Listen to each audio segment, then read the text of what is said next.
اعوذ باللہ من الشیطان الرجیم بسم اللہ الرحمن الرحیم۔ سورہ نساء آیات نمبر 12 تا 14 میں پچھلی آیات کے تسلسل میں تقسیم وراثت کے تفصیلی احکام۔ اعوذ باللہ من الشیطان الرجیم وَلَكُمْ نِصْفُ مَا تَرَكَ أَزْوَاجُكُمْ إِن لَّمْ يَكُن لَّهُنَّ وَلَدٌ، اور تمہارے لیے اپنی بیویوں کے ترکے میں سے نصف حصہ ہے بشرطے کہ ان کی کوئی اولاد نہ ہو۔ فَإِن كَانَ لَهُنَّ وَلَدٌ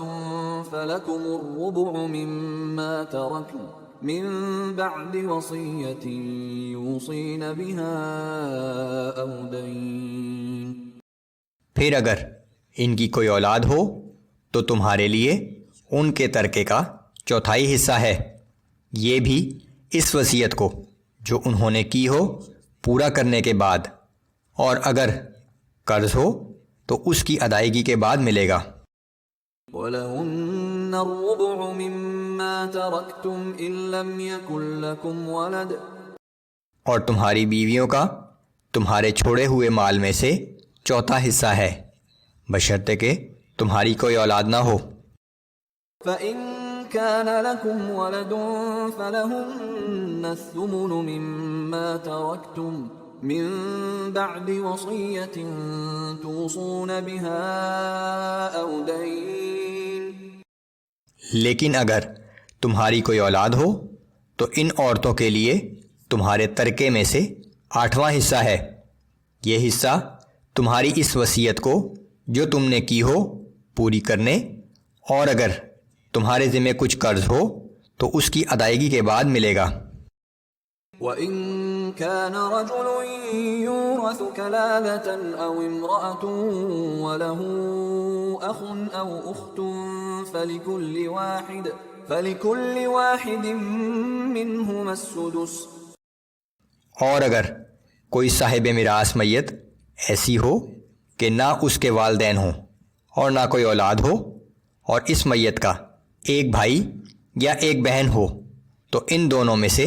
ہر ایک کے لیے چھٹا حصہ ہے۔ فَإِن كَانُوا أَكْثَرَ مِن ذَلِكَ فَهُمْ شُرَكَاءُ فِي الثُّلُثِ مِن بَعْدِ وَصِيَّةٍ يُوصَى بِهَا أَوْ دَيْنٍ غَيْرَ مُضَارٍّ، پھر اگر وہ بھائی بہن 2 یا 2 سے زیادہ ہوں تو مال متروکہ کے 1/3 میں سب برابر کے شریک ہوں گے۔ یہ تقسیم بھی اگر کوئی وصیت کی گئی ہو تو اس کو پورا کرنے کے بعد اور قرض کی ادائیگی کے بعد کی جائے گی بشرطے کہ اس سے کسی کی حق تلفی نہ ہو۔ وَصِيَّةً مِّنَ اللَّهِ وَاللَّهُ عَلِيمٌ حَلِيمٌ، یہ حکم اللہ کی طرف سے ہے اور اللہ سب جاننے والا اور بڑے تحمل والا ہے۔ تِلْكَ حُدُودُ اللَّهِ وَمَن يُطِعِ اللَّهَ وَرَسُولَهُ يُدْخِلْهُ جَنَّاتٍ تَجْرِي مِن تَحْتِهَا الْأَنْهَارُ خَالِدِينَ فِيهَا وَذَلِكَ الْفَوْزُ الْعَظِيمُ، یہ سب احکام اللہ کی مقرر کردہ حدود ہیں، اور جو شخص اللہ اور اس کے رسول صلی اللہ علیہ وآلہ وسلم کی اطاعت کرے گا تو اللہ اسے جنت کے ایسے باغوں میں داخل فرمائے گا جن کے نیچے نہریں بہہ رہی ہوں گی، یہ لوگ ان باغوں میں ہمیشہ رہیں گے اور یہی بڑی کامیابی ہے۔ وَمَن يَعْصِ اللَّهَ وَرَسُولَهُ وَيَتَعَدَّ حُدُودَهُ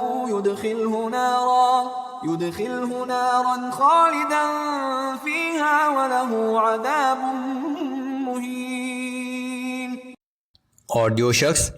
اللہ اور اس کے رسول صلی اللہ علیہ وآلہ وسلم کی نافرمانی کرے گا اور اللہ کی مقرر کردہ حدود سے تجاوز کرنے پر اصرار کرے گا تو اللہ اسے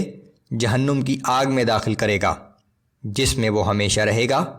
اور اس کے لیے ذلت آمیز عذاب ہوگا۔